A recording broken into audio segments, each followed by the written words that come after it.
নমস্কার বন্ধুরা, স্নেহাস রেসিপিতে সবাইকে স্বাগত জানাই। আজ মহাশিবরাত্রি, তাই সিদ্ধ ভাত বানাচ্ছি।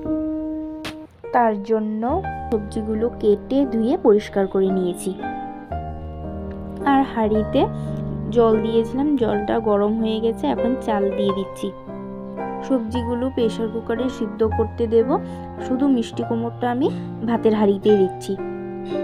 সবজিগুলো সিদ্ধ হয়ে গেছে, নামিয়ে নিয়েছি। নামিয়ে এখন মেখে নিচ্ছি।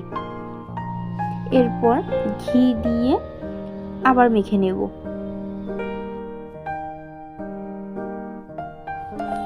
পরিবেশন করলাম। ভিডিওটি এতটুকুই রইল। ভালো লাগলে লাইক, কমেন্ট, শেয়ার, সাবস্ক্রাইব করে দেবেন। ভালো থাকবেন, সুস্থ থাকবেন। ধন্যবাদ।